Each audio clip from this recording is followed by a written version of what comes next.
Exclusive zone আছে, ওখানে কি ভারত ব্যবসা করে? ও ফকিরের জাতি, ও ব্যবসা করে এখানে? ও এখানে গোয়েন্দা সংস্থা তৈরি করেছে, ও এখানে ওর নেভাল বেস তৈরি করছে, সে এখানে বাংলাদেশকে আলাদা করবার জন্য কাজ করছে। আওয়ামী লীগ করে দিয়ে গেছে।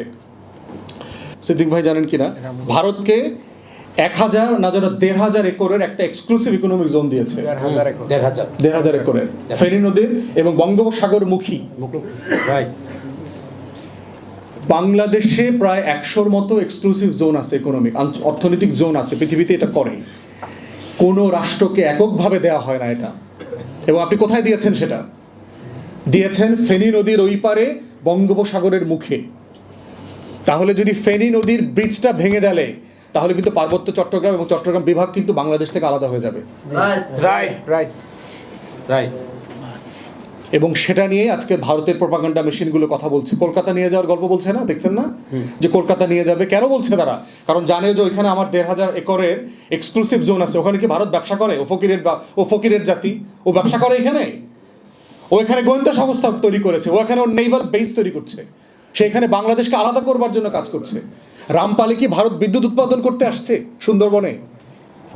এই ধরনের মানে রাষ্ট্র বিক্রির যে প্রকল্প আওয়ামী ফ্যাসিবাদীরা করে গেছে গত 16 বছরে, আমরা অন্তর্বর্তীকালীন সরকারকে বলছি ইমিডিয়েটলি মিরেশরাইতে ভারতকে দেয়া এক্সক্লুসিভ জোন বাতিল করবেন, অথবা এটা সকল দেশের জন্য, চায়নাকে, পাকিস্তানকে, রাশিয়াকে, সবাইকে এখানে ব্যবসা করতে দিতে হবে। এই জোনে একটা হইতে পারবে না, এক্সক্লুসিভ হইতে পারবে না, কারণ এটা আমার সভরেন্টির সাথে প্রশ্ন। অতএব এইটা না করলে রামপালে বিদ্যুৎ কেন্দ্র একই রকম, এই প্রকল্প বাতিল করেন। সুন্দরবন ধ্বংস করে ওখানে বিদ্যুৎ দরকার নাই আমাদের।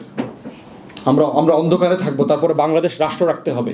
রাষ্ট্র থাকলে এই রাষ্ট্রে আলো জ্বলবেই, এটা কয়লা দিয়ে হোক, গ্যাস দিয়ে হোক, বিদ্যুৎ দিয়ে হোক, আমরা আলো জ্বালাবোই। কিন্তু রাষ্ট্র না থাকলে রামপাল দিয়া বিদ্যুৎ আমার থাকবে না, আমি এটা করতে পারবো না। ঠিক। অতএব সেই যে আমার যে থ্রেট পারসেপশনগুলো আছে, যে আমার রাষ্ট্র কোথায় কোথায় হুমকির মুখে আছে, সেই জায়গাগুলো আমাকে মাথায় রাখতে হবে।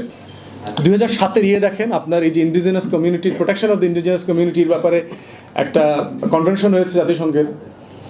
4টা দেশ সাইন করে নাই, অপোজ করেছে জাতিসংঘের সভায়। কারা কারা জানেন?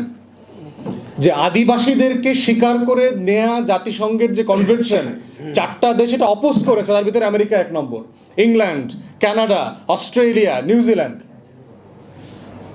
যারা আমাদেরকে এসে বলে যে পার্বত্য চট্টগ্রামের লোকদেরকে আদিবাসী হিসেবে স্বীকৃতি দিতে হবে, তাহলে ওরা কেন স্বীকার করতেছে না? কারণ ওরা জানে ওর রাষ্ট্রটা হলো চুরি করা রাষ্ট্র, ওর রাষ্ট্রটা হলো দখল করা রাষ্ট্র, ওর রাষ্ট্রটা হলো ইউরোপ থেকে গিয়ে বিভিন্ন দেশ থেকে কোটি কোটি আদিবাসী জনগোষ্ঠীকে হত্যা করে সে দেশ দখল করেছে, দেশ বানিয়েছে।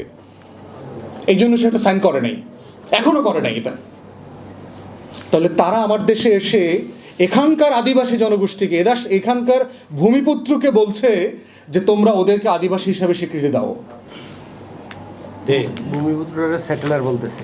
কত বড় অসভ্য প্রস্তাবনা! এবং এইটা আবার আমাদের বাটপার বুদ্ধিজীবী নাগরিক সমাজ আমাদেরকে খাওয়ায়, আমাদের তথাকথিত লো গ্রেডেড কনস্টিটিউশনাল এক্সপার্ট আছে যেগুলো আমাদের খাওয়ায়, যারা 72 সালের মতো একটা বাটপারি সংবিধান জাতির উপরে চাপাই দিচ্ছে, তারা আমগরে আদিবাসী আর সেটলার শেখাই দিচ্ছে।